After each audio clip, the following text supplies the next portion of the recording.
اعوذ باللہ من الشیطان الرجیم بسم اللہ الرحمن الرحیم ولا يحسبن الذين كفروا سبقوا انهم لا يعجزون۔ اور جنگ بدر سے بھاگنے والے کافر ہرگز اس گمان میں نہ رہیں کہ وہ مسلمانوں کے ہاتھ سے نکل گئے، بے شک وہ اللہ کو عاجز نہیں کر سکتے، یعنی اس کی پکڑ سے نہیں بچ سکتے۔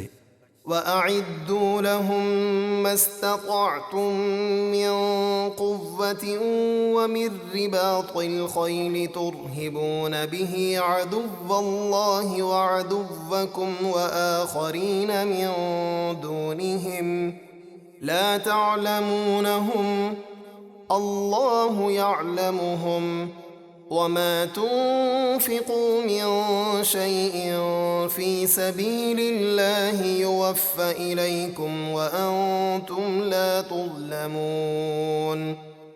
اور اے مسلمانوں، ان کافروں سے مقابلے کے لیے تم سے جتنی قوت ہو سکے تیار رکھو، اور جتنے گھوڑے باندھ سکو باندھو، تاکہ اس کے ذریعے تم اللہ کے دشمن اور اپنے دشمن پر اپنی دھاگ بٹھاؤ، اور ان کے سوا دوسروں پر بھی اپنی دھاگ جماؤ جنہیں تم نہیں جانتے، یعنی منافقین وغیرہ۔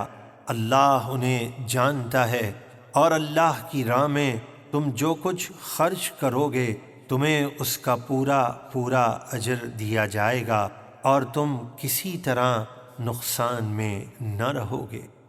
وَإِن جَنَحُوا لِلسَّلْمِ فَاجْنَحْ لَهَا وَتَوَكَّلْ عَلَى اللَّهِ إِنَّهُ هُوَ السَّمِيعُ الْعَلِيمُ۔ اور اگر وہ صلح کی طرف مائل ہوں تو آپ بھی اس کی طرف مائل ہوں، یعنی صلح قبول کر لیں اور اللہ پر بھروسہ رکھیں، بے شک وہی سب کچھ سننے والا بہت جاننے والا ہے۔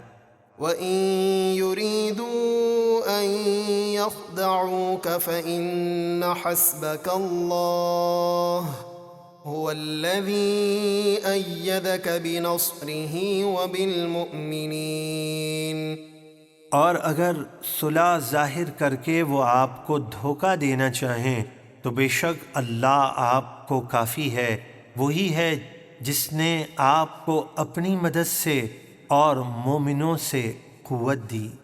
وَأَلَّفَ بَيْنَ قُلُوبِهِمْ لَوْ أَنفَقْتَ مَا فِي الْأَرْضِ جَمِيعًا مَّا أَلَّفْتَ بَيْنَ قُلُوبِهِمْ وَلَكِنَّ اللَّهَ أَلَّفَ بَيْنَهُمْ إِنَّهُ عَزِيزٌ حَكِيمٌ۔ اور ان کے دلوں میں محبت پیدا کر دی، جیسے قبیلہ اوس اور خزرج جن کے درمیان 100 سال سے بھی زیادہ عرصہ دشمنی تھی، اگر آپ جو کچھ زمین میں ہے وہ سب خرچ کر دیتے تو بھی ان کے دل نہ ملا سکتے، لیکن اللہ نے ان کے دل ملا دیے، بے شک وہی سب پر غالب بڑی حکمت والا ہے۔ یا ایہا النبی حسبک اللہ ومن اتبعک من المؤمنین۔ اے غیب کی خبریں دینے والے نبی، اللہ آپ کو کافی ہے، اور وہ مومنین کافی ہیں جنہوں نے آپ کی پیروی کی۔